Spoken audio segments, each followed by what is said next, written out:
Plenty of them, I assure you.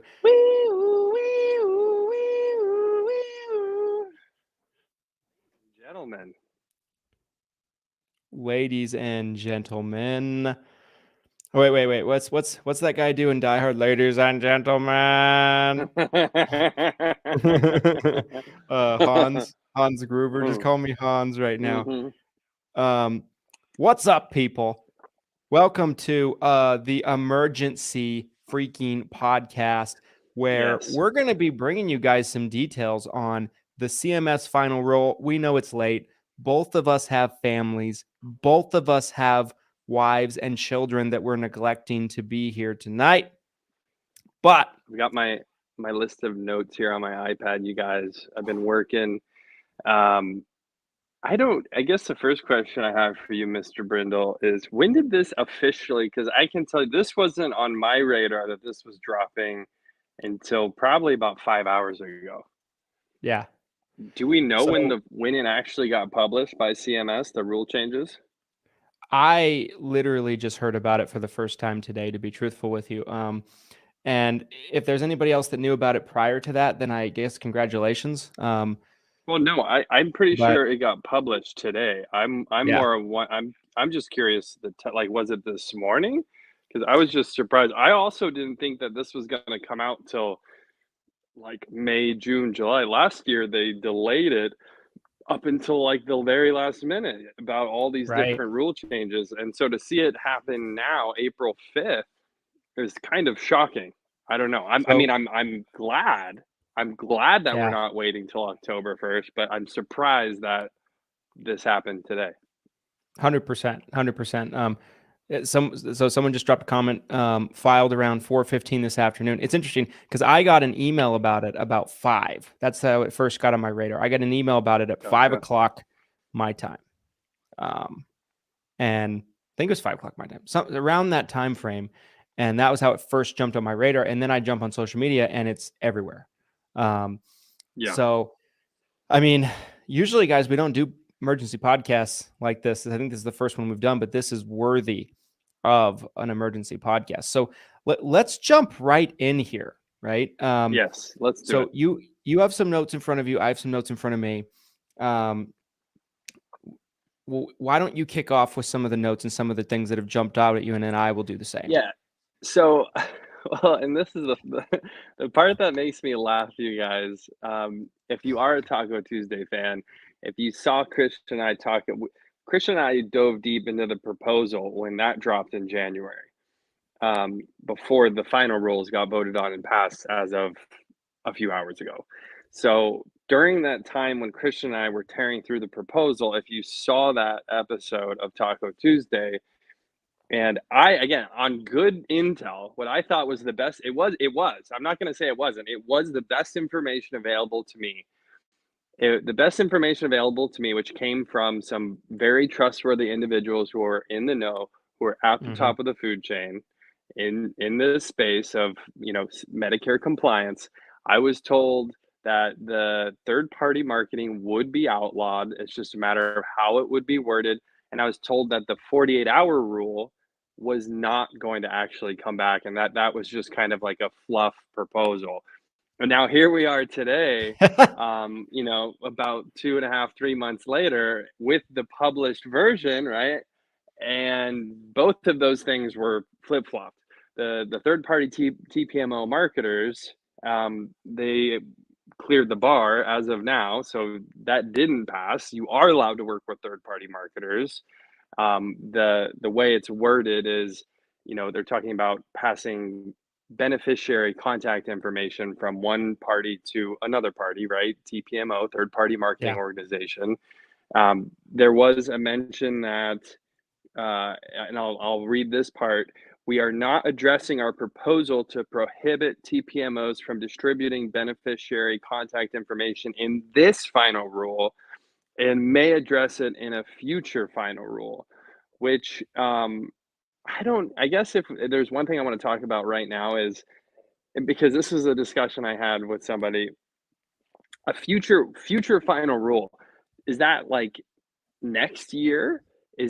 Could there be a future final rule this year? what is future Next final month. rule? Yeah, Next what is month. that? What does future final rule mean? Right?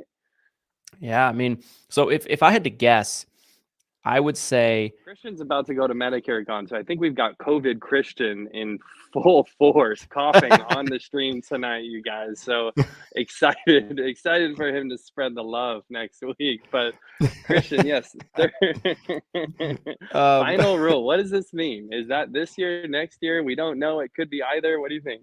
so we certainly don't know, right? But like if I had to speculate, and I wanted to first, before I comment on this, I wanted to let you guys know I have done my best to carve as much time as I can out today to dig through this thing. But this shit's 724 pages, y'all. So it's extensive. And I've just been kind of going through it at what I can, reading what I can, kind of absorbing what I can. I would say that most likely, I would say the soonest and that would be is probably next year, could be potentially a few years out. Of course, no changes, guys, take effect until policies that are January 1st effective date. So essentially this upcoming AEP. So similar That's a to great last point. So AEP. thank you. Maybe we need to say that twice. These changes don't start till 1/1 effective policy date, which would be AEP. So similar to last AEP where we had rules kick in, right? October 1st, essentially. We'll be having a similar kind of effect this upcoming AEP with the rules kind of clicking in.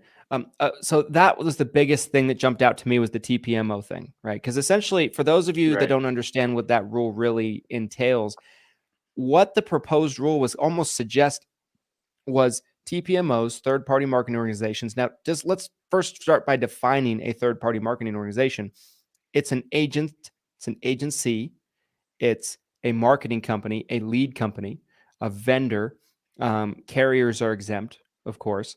So essentially, like what that would say, what that would say is, like if I'm an agent, right? I'm a TPMO, and I want to go buy leads from guy over there who's TPMO. Let's say he's got some, honey hole marketing strategy that he's privy to, and I'm not. That would essentially make it, at the very least, very difficult for me to be able to do so, right? By the letter of the law of how it was written originally, that wouldn't have been allowed. That would have been against the rules. I mean, and to even dumb that down further, you guys, I mean, it's distributing beneficiary contact information. That's even referrals, right? Mm-hmm. So let's say you have some really great I know a bunch of agents and agencies that have relationships, I cannot talk, relationships in place where, oh, you want to talk about Medicare, go talk to Christian. Well, if they pass along to Christian that contact information, that would be in violation of the rule. I mean, it was a very broad rule, very big sweeping rule. I mean, it would have been a huge change. And the fact that it was even noted, I think, is also interesting because I think it takes the seriousness and the validity of the fact that they're actually considering pulling that trigger. I think it's very real. So the writing's on the wall. The writing's on the wall. Yeah. I wanna come back to that and talk more about that because I have so many thoughts. We could do an entire podcast about this specific topic. Just that. Right. So I wanted to give a shout out to Joey Turner. So Joey posts something in Seven Figure, posting a couple different places, basically like numbering down a lot of key elements from it. So I'm going to be going off of that. As I mentioned earlier, I've been doing what I can to read through this thing, but this is our first reaction to it. So we'll probably be having more reactions as we go after we've had maybe a couple of days to a week or so to really digest this thing and absorb it all. But so I'm going to be going off of Joey's list because it was the best one I've seen so far based on what I've been able to read myself. So I'm just going to pick a couple of things out of it. If you want to see the full list, he has it posted in the group. But so the first thing that jumps out to me requiring agents to explain the effect of an enrollee's enrollment choice on their current coverage whenever the enrollee makes an enrollment decision. So that was the funniest one to me, because essentially what that means to me is you enroll into an MA plan, right? Do your job. Do your job. Do it. Yeah. Like, was that not a rule previously?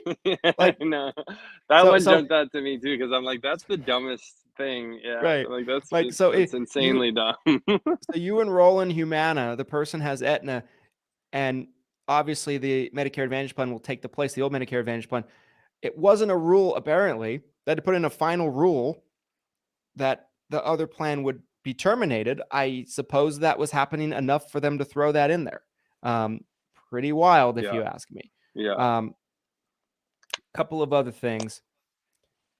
There's quite a bit, but this was a big one. Limiting the requirement to record calls between third-party marketing organizations, TPMOs, and beneficiaries to marketing, sales, and enrollment calls only. Big deal in a positive way. Yeah, that is a big deal, because one thing from last AEP, you guys might remember, that was an absolute cluster, is between like September and literally the start of open enrollment. I'd say even maybe a week into open enrollment, nobody knew exactly what like everyone knew that you needed to record your calls. Nobody knew exactly what that meant. Do you need to record every single phone call? Is it just enrollment phone calls? What if you're just calling to check in with someone? Hey, did you get your card in the mail? Like, and then carriers started dropping different rules. Some carriers were coming out and saying you need to record every phone call. And then other carriers were coming out and they were like, nope, just record the enrollment phone calls. So right. it was wild to watch that happen in real time last year. So I appreciate that CMS took the time to clarify. And that kind of goes to the other point too, talking about, because there was that other weird thing where some agents thought they were geniuses. They were like, I'm going to do it all over Zoom. I'm not recording anything. I'm a genius. and so they took the time to say, hey, whether this is happening over Zoom or whether you're doing it on the phone, any sort of telecommunications, like, it needs to be recorded. So I appreciated that clarification from CMS. I totally agree. One that everybody's talking about is at educational events, you can no longer schedule appointments with people at the event for another day, maybe a couple days later, and you can't collect scope of appointments, but you can still collect permission to contact forms. Now, I don't know about anybody else that that essentially does educational seminars. We do educational seminars in Right. our office. Right. We weren't really scheduling all that many appointments during the seminar. We were getting permission to contact forms. That was the goal of the seminar, get as many permission to contact forms as possible. So as far as I'm concerned, 0.0 impact on me. I guess here's my question about that point is, was there events happening where people were being cattle herded to sign applications? Apparently, right? There had to have been. Sure. Otherwise I'm sure. Yeah, otherwise they wouldn't have taken the time to create a rule like this. I'm sure there, again, just like everyone loves to be like, oh, it's the call centers. Oh, like, well, guess what? Apparently, according to the rules, it looks like there were some in-person events where seniors were literally being cattle herded to sign applications on the spot. Okay, here, sign this. This is your scope. And now sign this. This is your Medicare Advantage application. So I think it just goes to show, like, there's bad apples and on all sides of this, you guys. It's not just the quote unquote call centers. It wouldn't surprise me at all if, like, that came from maybe a couple secret shoppers going to an event and they almost like restricted them from getting into the event unless they made an appointment or something, like something along those lines. Something just horrendous probably had to happen a couple of times. And secret shopper, it probably like the worst of the worst seminar presenters out there, that the worst offenders of the rules as they were written. So Right. I'm sure Right. that's kind of where that came from. There's so many things in this thing. This document is ridiculous. So I'm trying to pick and choose the things that Well, are the biggest one. Go for it. let me ask you. I'll ask you a question about one of. Here's one that I think is potentially going to be the biggest pain in the ass that I see out of all of these rules. I mean, there's a couple, I guess, that would kind of fit into this category, but I'll talk about kind of the first one. I want to try to find the wording so I can actually read it to you guys. Hang on.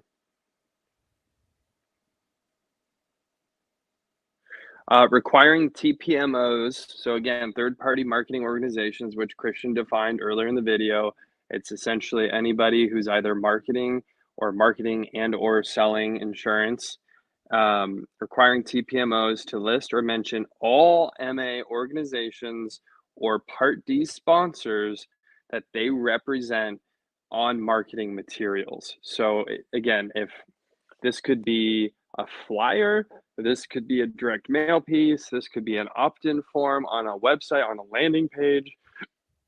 That is, again, for like someone who's maybe only representing one carrier or a couple carriers, maybe that's not a big deal. But Christian and I have talked about this many times on the podcast. Christian, you got what, 30 different how many different carriers would you have to list? Like, I mean, if it's Medicare Advantage or just total carriers, it depends. But if it's Medicare Advantage in general, so Medicare Advantage and Part D, that's what it's specific. That's what I'm reading.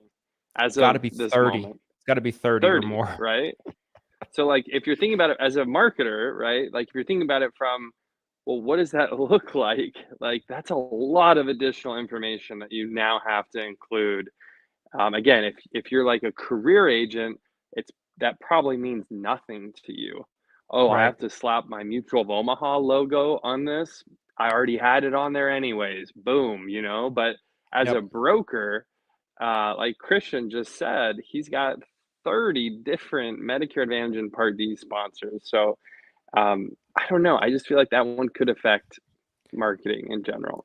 So here's my question about that.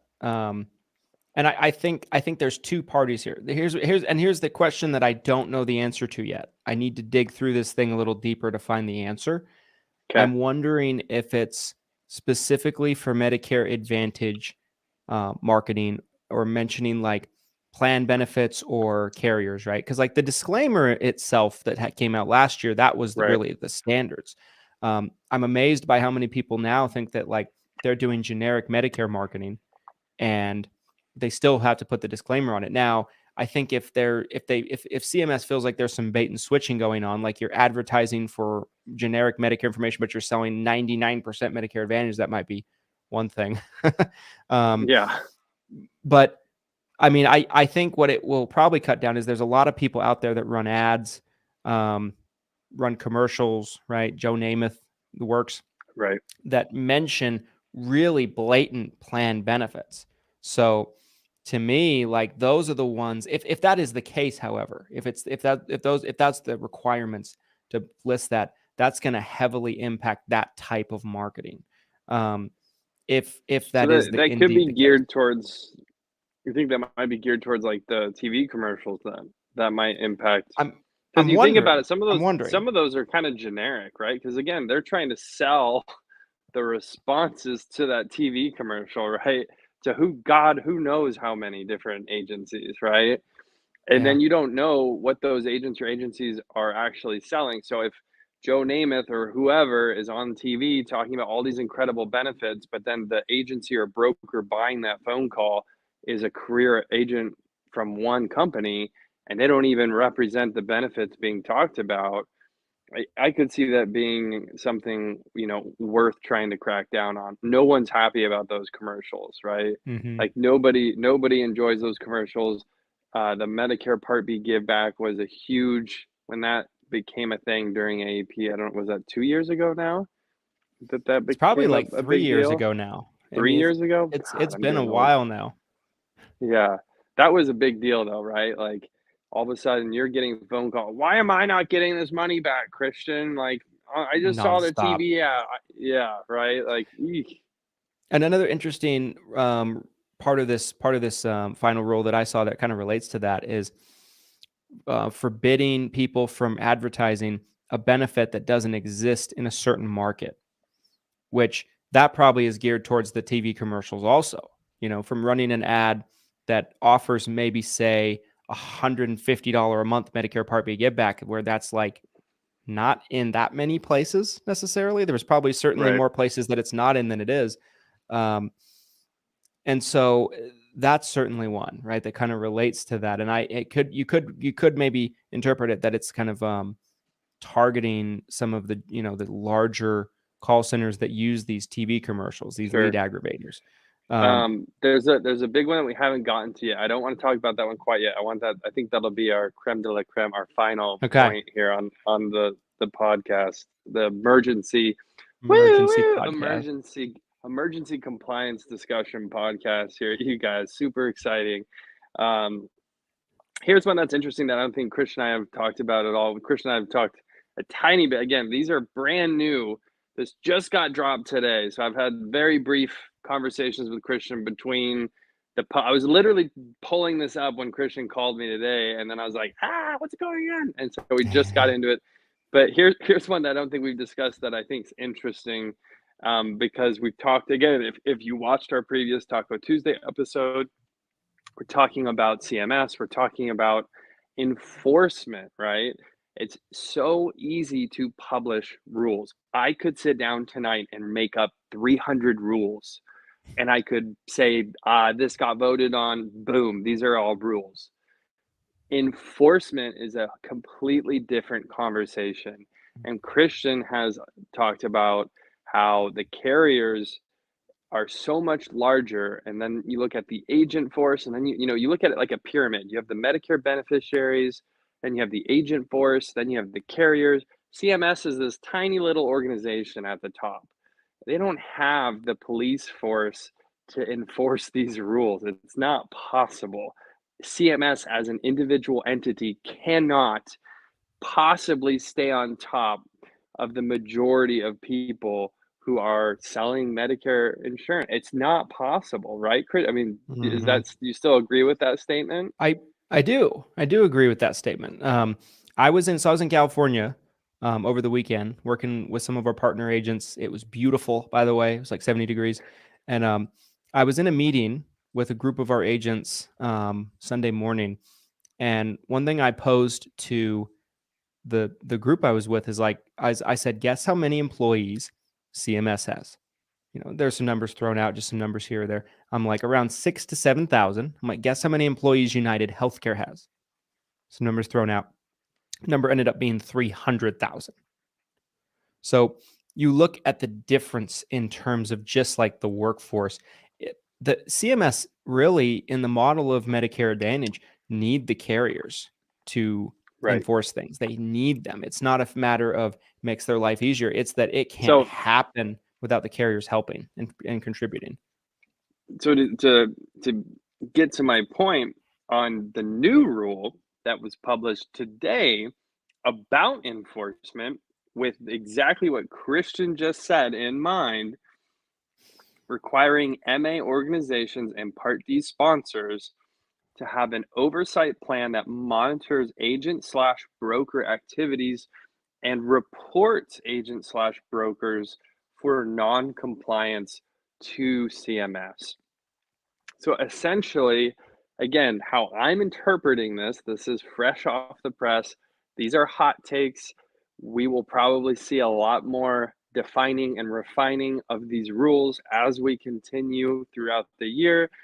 But essentially, CMS is turning to the carriers and saying, we can't enforce these rules that we just made up, but guess what? We're going to force you guys to enforce these rules that were just made up, which I find very interesting to see how that, because I've talked about this before on the podcast.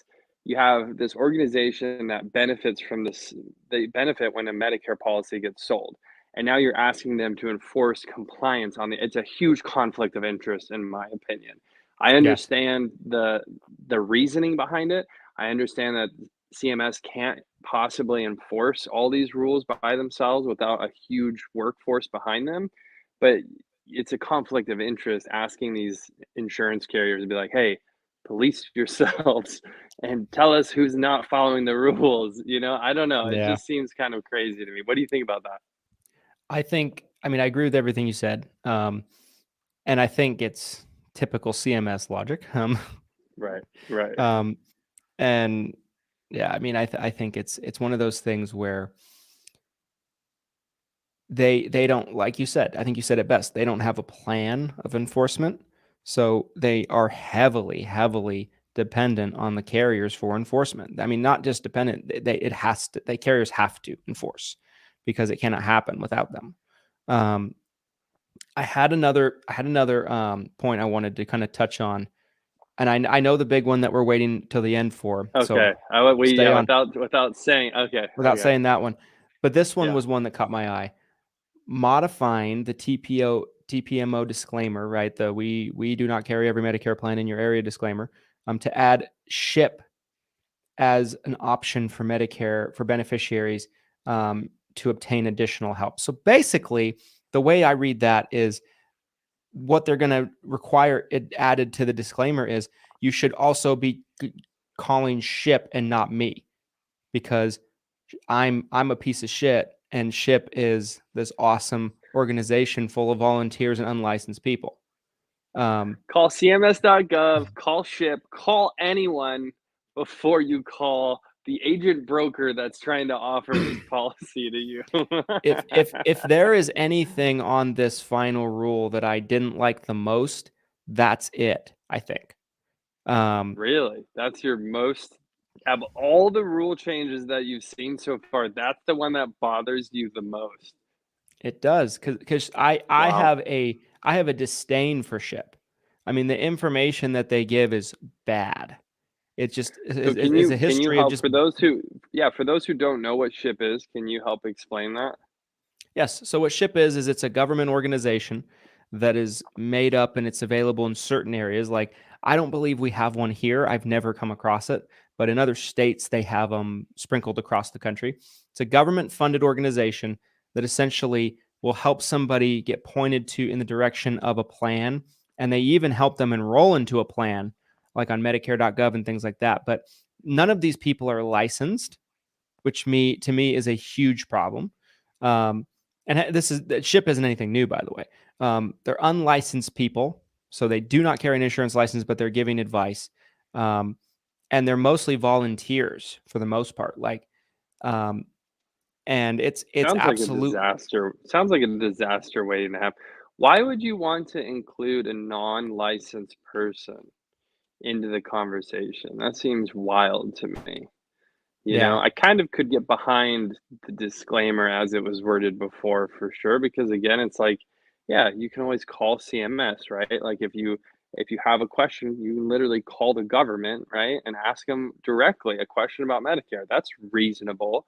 But it's like, now what's the next? Like, are they going to keep modifying this disclaimer and just keep making it like, yeah. I'm still surprised to hear, though, that that's your number one. I am surprised. That's really your number one. If that's 1A, the thing we're going to get to at the end is 1B. It's right there. But but the thing is, like, I've just with SHIP in general, some of the information and advice I've seen them give to people, like, you could almost call it borderline, unethical. Yeah. Criminal? And it's criminal. I hate to use that word, but because I don't think it's intentional. I don't think it's intentional. I think it's naivete. I think it's naivete, because these, again, for anybody that didn't hear me before, these are unlicensed volunteers. So it's the same thing as far as I'm concerned as your client that calls you up that says, I'm signing up with the same plan that my neighbor did because she seems to like it, and her neighbor takes 2 prescriptions and that client takes 25. I'm like, well, that sounds like good logic to me. Yeah, that's a disaster waiting to happen. I want to hit on a couple. There's really only two others before we get to our final point. Yeah. I'm going to kind of put these together as a combo. So one, it used to be that if you had that direct mail piece, you could show up on the door, or at least it was a gray area at a minimum, right? So that is now no longer allowed. They took the time to clarify that without an appointment, without a prior scope, there is no door-to-door solicitation. So I'm kind of bummed by that because again, I'm a door-to-door guy. That was my history. I came from the doors. So to hear like, and again, if the theory that call centers are the bad guys, why are they prohibiting people from going door to door if they have something like a BRC, especially? I don't agree with that rule at all. I think that's insane. Yeah, But I don't like that one. yeah, that's my take on that. And then the other one I'm going to mention here is the use of the Medicare, which we've already seen certain states over the past couple years now. Some states are coming out and they're forcing agencies to change their name if they have Medicare. So if you're a new agent and you're watching this, or maybe you have an established business that has Medicare in the name, you might want to start thinking about a possible name change because there's a chance that they could start cracking down. Some people say that it's really mostly going to be around the marketing, but like I said, there's also states that have come out, like Florida, where they said, hey, you cannot have Medicare in your agency name, which I don't know. I'm kind of almost in favor of this one. I don't I don't see why someone needs to have, like, if I was like, hey, my name's Glenn, I'm from the Medicare agency. Medicare Like store. yeah, that's kind of deceiving, right? Isn't that kind of, I mean, come on, guys. Like, I don't know. What do you Legally think? change your middle name to Medicare. So Glenn I'm Medicare Glenn Shelton. Medicare. I'm Glenn Medicare. Be like, is that a new thing? Is that a new program? Why have Medicare Advantage? This is part A. This is my child part A. This is my child part B and part C. Like, why have Medicare Advantage when you can have Medicare Glenn? Medicare Glenn. You've heard of Medicare Bob. Now it's Medicare Glenn. Yeah, I'm with you on that one. Yeah, I think those were, I just wanted to highlight those really fast. But again, this was meant to be kind of a first take, hot take, you guys. We haven't had time to personally ourselves really dive deep into this because it is so fresh and so new. But we wanted to hit some of the big the titles, the headlines. That's the word. I'm going for the headlines, the bullet points. And so it comes to in my opinion, one of the biggest rule changes. And I did mention it briefly at the start. Christian, what is it? What is this potential biggest rule change? It's the one I think the average agent, the average agent has heard about. It was the one that definitely was getting the most publicity, talked about the most. The return of the 48-hour scope of appointment rule. So it's confirmed that rule is back, with a few exceptions. If you have a walk-in and if you have somebody that essentially is in danger of missing an election period due to the 48-hour rule. So like, let's say they are getting close to the end of AEP, you can waive it for that. So like, there's some reasonable things that you can waive it on. With 48-hour scope of appointment rule, I have a lot of thoughts on this. So I'll quickly share a couple of things, and then I want to kind of hear your opinion of it. Yeah, fire away. For a lot of you that might be watching this or watch the replay, you probably have never had to deal with the 48-hour scope of appointment rule. I came into the business and had a good 4 to 5 years with it. We danced, we sang, and it is, I mean, let's not sugarcoat it. I don't care what anybody says. It's a hindrance. It is. There will not be the same one-call closes like there used to be. There will be more two-step appointments, calling essentially to schedule an appointment, but you have to build enough rapport with the client beforehand in order to get them comfortable enough to sign a scope of appointment rule. It doesn't mean the end of your business. It does not mean that you cannot do business, but it does create more barriers and makes it a little more difficult, because there's certainly clients out there that don't want to sign anything, no matter how good you word it, no matter how well you word it. But I think if you do go about it the right way and not make a big deal about it, the average client, probably majority of them, will not make a big deal about it either. But if you act nervous about it, you're freaked out, and you're like taking 10 minutes to explain to them what it is, then they're going to be a little freaked out about it. They're like, okay, like what am I doing? What am I signing? Like, What did I I just think sign? nonchalant is going to be your friend. And it was my friend back in the day. But yeah, I mean, I think if anything, it certainly incentivizes the ability to have a brick and mortar store where people can come in, because the more walk-in traffic you can have, there's your ticket to not have to deal with it. Right. Right. But anyway, that's my thoughts on it. It's definitely the boogeyman to a lot of agents, and it's something that needs to be talked about. It's coming back. It is going to be a thing, and it's just something to be prepared for. Let me ask you a question before I share my thoughts.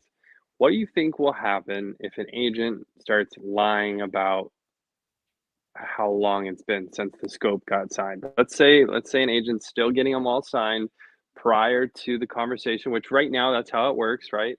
Right Yeah. now you could be talking to someone, Medicare Advantage comes up. Yeah, I'd love to talk to you more about it. For compliance reasons, I need you to sign this. This allows me to talk to you about it. Boom, it gets signed. So let's say someone just ignores this new 48-hour rule and they just blast through and keep going as is. What do you think is the crackdown on that? What do you think that would look like? What would your guess be? So, as is right now, normally with a scope of appointment, you don't have to send it into the carrier with your app. You have to essentially just have it on file and be ready to supply it anytime somebody asks for it. So they'd probably get away with it for a while. Not encouraging any of you out there to try this. It's not where I'm going with this. But eventually, you heard it here first, folks. Eventually you'll have an allegation. Everybody does. If you do this business long enough, if you write enough business, if you've been doing this 25 years and you never had an allegation, it just means you haven't written enough business. We're dealing with seniors that have dementia. They're forgetful. Like, you're not to say you even know they have dementia, right? And so it will happen. Even if you did nothing wrong, they will imagine that you did, and they'll make a complaint. So when an allegation is made, you have to send in everything, the app, the scope, the call recording, now everything.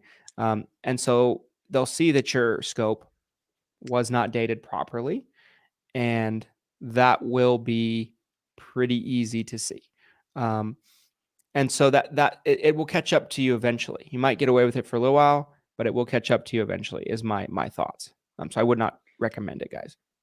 Yeah, I think so. Again, this kind of goes back to what you had said previously about what Bob Brindle, Christian's father, had said about the 48-hour rule previously. Is that Yes. here in America and in the US of A, you can go out and you can do all sorts of things. You can buy all sorts of things without waiting 48 hours. You can buy a house in, probably 12 to 24 hours if you really have all of your ducks in a row. I could go buy a gun in a lot of places in less than 48 hours. So you have all of these big life decisions in serious, potentially consequential things that you can purchase in less than 48 hours. That to me, it just goes to show you that this rule isn't going to have the sort of effect that they want it to have. I understand the reasoning behind it, just like the cattle herding rule that we talked about earlier. I understand that they're trying to help avoid these situations where potentially you're trying to just cram everything in right out this one time, one phone call. But I think the overall consequence is that it's going to hurt the average Medicare agent, that forcing them to have to wait 48 hours, I think it will hurt their business overall. That's at least previously, again, that seemed to kind of be the situation. More Mm-hmm. agents seem to not want to write Medicare Advantage because of the 48-hour rule. I'm curious to see if we're going to see more of that. Are we going to see more MedSup production because of the 48-hour rule coming back?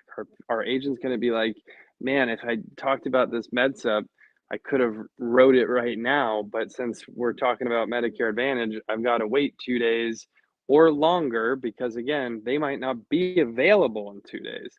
So you might get the scope signed and then you might have to wait a week, and then maybe they hear from another agent and then they write them a supplement or whatever. So I'm not a fan at all. I'm curious, guys, with the call centers, will they be exempt? Will certain call centers be exempt from the 48-hour rule?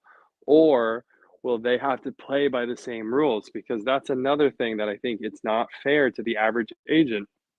Previously, there were call centers that were exempt. That, again, that's my understanding of how the rule was working before. So if that's the case moving forward, again, this is so new. I have no idea. It would be pure speculation for me to tell you, are the call centers going to have to wait 48 hours, or will they get some special treatment? But maybe they have to have other rules in place to get that special treatment. I have no idea, but that's something that I'm going to be looking for. And hopefully they have to play by the same rules. Otherwise, it's really not fair to the average agent. So that's kind of my thoughts on the 48-hour rule. Really curious to see how it's going to play out. Shocked to see it back because, like I said, I heard it was almost kind of a joke and that it wasn't going to pass. And here we are. The 48-hour rule is back. So we'll see. Yeah, I don't know. That's kind of my final thoughts though on the 48-hour rule. And I guess, I want to be respectful of your time, Christian. I know it's getting Yes. crazy late already in Utah. This is a hot take. This is our first look at the new rules. We wanted to make sure you guys heard it from us here, right here in Seven Figure Medicare Agent. Christian, final thoughts on this entire new rule as of this moment, as of April 5th, 2023. These new rules for most likely what's going to be the next, year, unless something comes and changes or gets redefined. What are your thoughts on this overall? So I think it's not as bad as we thought it might be. That is something I will say, and that's exciting. That's something that's exciting to know that it's. Like I said, to me, I think the whole TPMO thing not happening is an exciting thing. Yeah. And I think, but it's definitely something that I don't like to see. I'm not a big fan of increased regulation. But it is what it is, guys. There's nothing we can do about it necessarily. You just have to make adjustments, start preparing now. Do not wait until a couple days before AEP, like a lot of people Good did Lord. last year. Yes. Um, and you guys will be just fine if you adjust and adapt. One of my favorite books of all time is Who Moved My Cheese? And it's all about adapting. So make sure that you guys are adapting, that you're pivoting. And I think that will be, help. It'll allow a lot of people to survive. A lot of people won't survive in the business.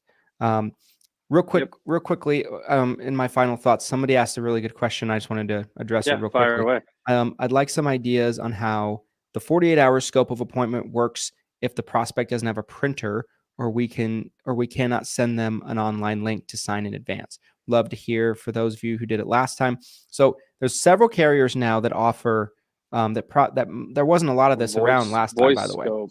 Yeah, yes, voice scope. So you have like a line that you have that you can call in, and you'll be able to do a voice SOA with the client. So that's essentially going to be your go-to in that type of situation. But yeah, that's my final thoughts, guys. And I'm sure we will do a follow-up to this once we've both had time to dig through it. Sure. I just got back from being out of town. I'm being preparing to be gone for another week next week. So I've been busy as can be. I've read a little bit of this thing. But yeah, we wanted to give you guys a really fast same day reaction of the CMS final rule and what it entails, CMS and kind of the highlights. Rule. The CMS like final Law and rule. Order. Bum bum. Final Dun, dun. rule. Bum bum. First off, thank you guys for staying up so late with us and watching. You guys Yes. are awesome. Glenn, thank you, and tell your wife I will send her a gift card for whatever she wants for letting me steal you away tonight. And I will let her know. And guys, let us know what your thoughts are. Comment on these videos, and we will certainly bring you guys more information as we have them. We'll definitely keep up with this as we go into tomorrow and in the week. So if you're watching this on the replay and you have a question about something that we talked about, or maybe there's something we didn't talk about that you have a question about, feel free to drop a comment on this video, and we will do our best to answer it, or maybe we can find someone who can answer the question for you. But yeah, absolutely. Again, I appreciate everybody who watches, and Christian, I appreciate your time as well. And yeah, and until next time, you guys, happy selling. Guys, happy selling. Have a good night, and get your scopes 48 hours in advance. Get your scopes. Not till the 1st. Not till the 1st.